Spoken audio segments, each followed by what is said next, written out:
All right, let's have a look at assault rifles. I have a ton of assault rifles. They're mainly going to be M4s and AKs because, you know, they're the best.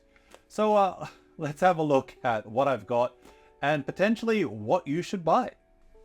Oh, here we have a nice, well, like SR16 style variant. This is great when you want to take out people at a little bit longer range. This shoots 50 meters very accurately. It's got some custom internals, got that Type 4 barrel, it's got that new bucking, so you can guarantee the accuracy. But what I really like is just this big long stock because it is very easy to aim with. Of course, you can't really use a dye mask and stuff with this when you have a lower scope. So you're going to need Bolaire shooting glasses or something like that. You can't use any big solid face mask because you can't get that nice cheek weld. This is great, but you know, it's not something you're going to be running in CQB because running around and trying to shoulder this, you'll see people like putting it over their shoulder and stuff. You don't want to be that guy. So great for outdoors, but yeah, I don't run this indoors. Oh. So here is my favorite gun at the moment. This is the Crytek LVOA, the War Sport. This thing is absolutely fantastic. It is not the cheapest gun to buy, but it's definitely worth every penny you put into it. I got this custom tuned, so it perfectly hits 50-meter headshots. It is by no means a light gun. It is all metal. It is all heavy. But it is just fantastic and it looks great.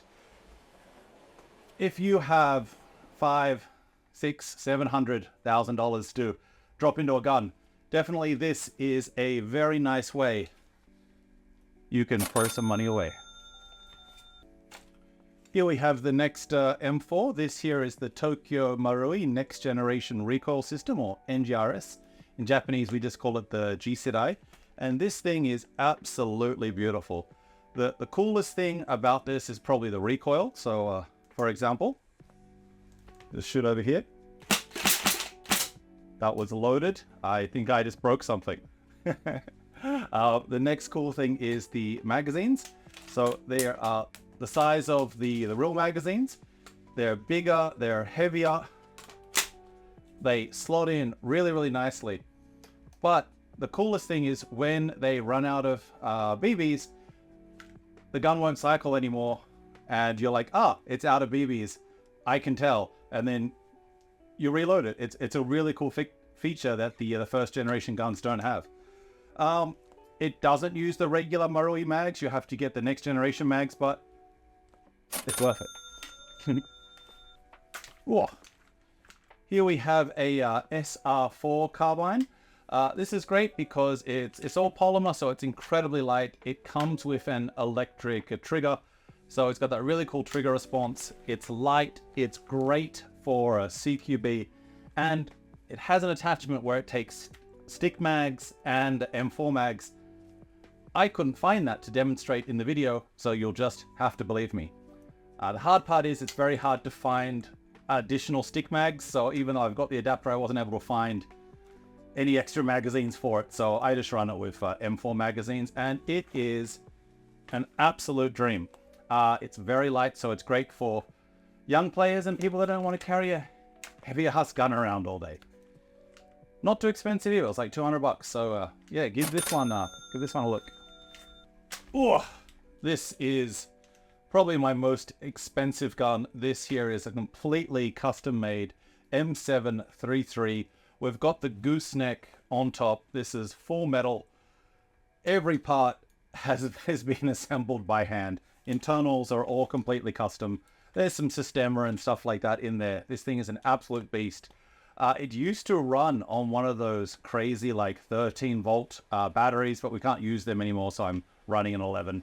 Still shoots about 50 rounds per second as an AEG, which is incredible. But what I love the most about this is just how cool it looks with that Vietnam aesthetic.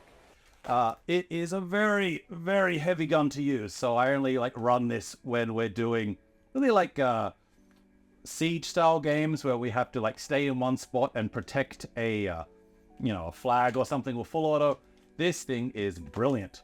But if you're not doing a lot of full auto games, don't invest in something like this because you can never use it. Oh. All right, no more M4s. Time for some AKs. Here is my AK-12. This is my favorite AK. It is incredibly heavy to use, but it is just perfection. It comes with a Gate Titan 3, so I can customize everything from how hard I pull the trigger to how many BBs I'm putting in my mags. It's just fantastic.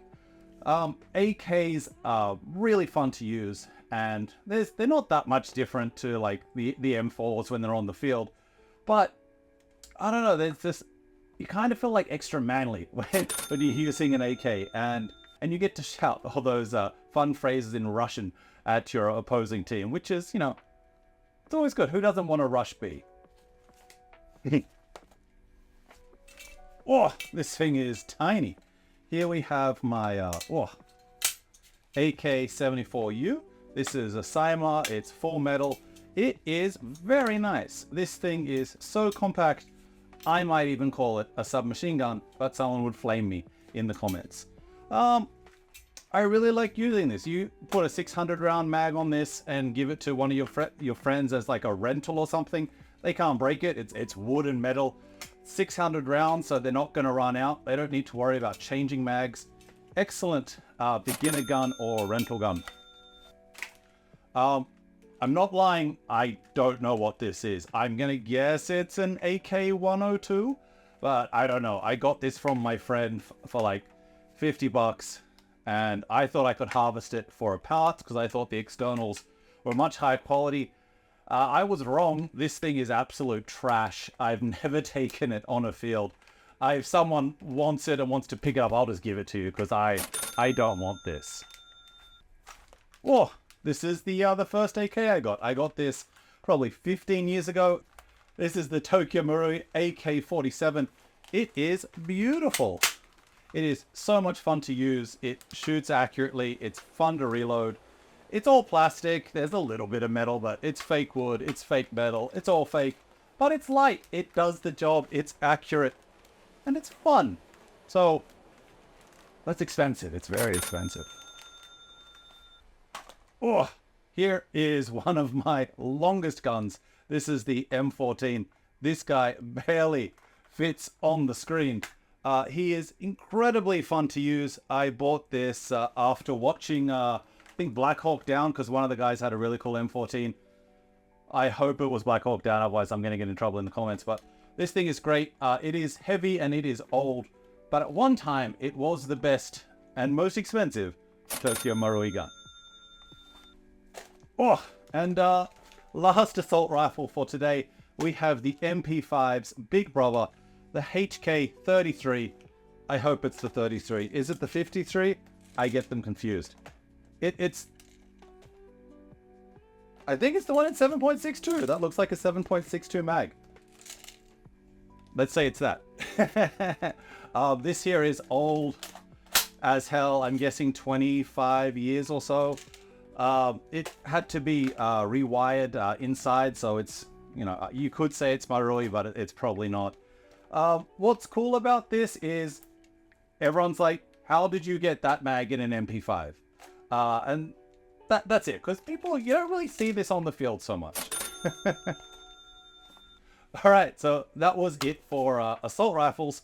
Next one, let's have a look at snipers and shotguns. These are all huge, so it's going to be hard to show these on screen. Oh, here we have an 870. This looks to be the Tokyo Marui one. And you can tell it's the Tokyo Marui one because it sounds fantastic.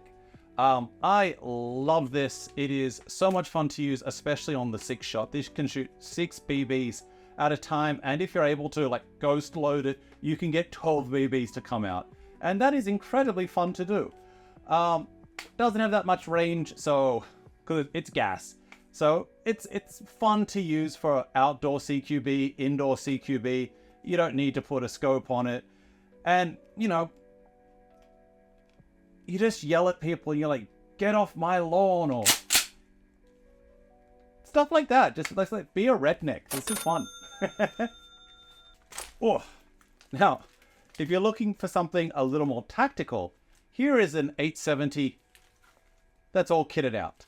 It's got the extra rounds on the side. You've got the red dot. You've got extra rounds here. This thing is incredibly fun to use.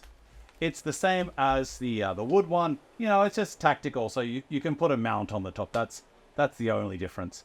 The third version of this one is the Charger. It basically just has no stop on it, and it's a little shorter, which is really fun for CQB. But if you want the full size, definitely look at the Tokyo 870. This thing is just so much fun to shoot people with, like in airsoft, not like in real life. Oh, the last one we have is a beautiful looking gun. This is the S&T 870. It is all wood. It is all metal. It is absolutely beautiful, but as you just heard,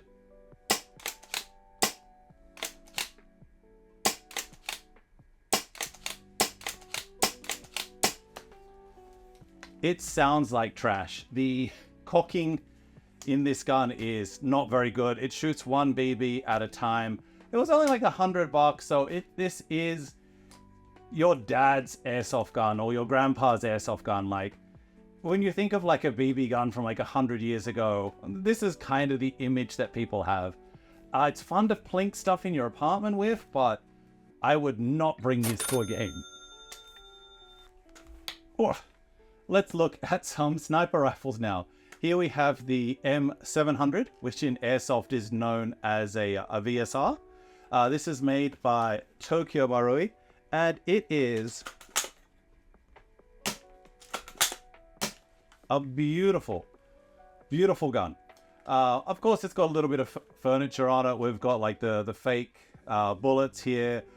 We've got the cheek weld, got the nice scope on it. It's been, the body's been replaced with real wood, so it looks very similar to the real one.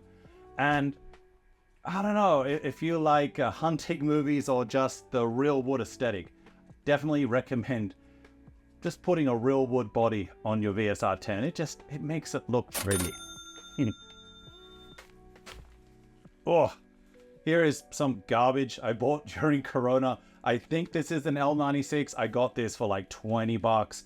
I wanted to play with a bolt action sniper, so I bought something cheap. I think it's a Crown Senior. I'm not sure. I don't care. I got a VSR 10 like a week later, and I've never used this. I don't want this. If someone's going to pick this up, I'll just give it to you. Yeah, it's crap. Oh, is that a G36? No. That's an SL9. It looks like a G36, but I think it's like the civilian cousin or something. This thing is cool because I saw it in the game and I enjoyed using it in the game, so I bought it. It's basically exactly the same as the G36. It's just got different furniture on it. It is fun to use. It is cool to bring to a game because you get good reactions, but look, you're just buying a longer G36, so it is what it is. I'm not going to even pretend to throw this up and catch it because it's too big and it doesn't fit on my green screen. Here is a PSG one. I got this as a present by someone who left Japan and left me their airsoft guns. I took this to a game once, but it was really, really hard to bring to the game because of its ridiculous size. Apparently, this was one of the first guns to use pre-cocking and some form of an electric trigger or something, but I don't care because I've never really used this because I can't find a reason to use it. It looks cool. It's great for photos, but I don't want to use this in a game. It's too long. All right, we have finished with rifles, shotguns, and sniper rifles. Let's have a look at some pistols.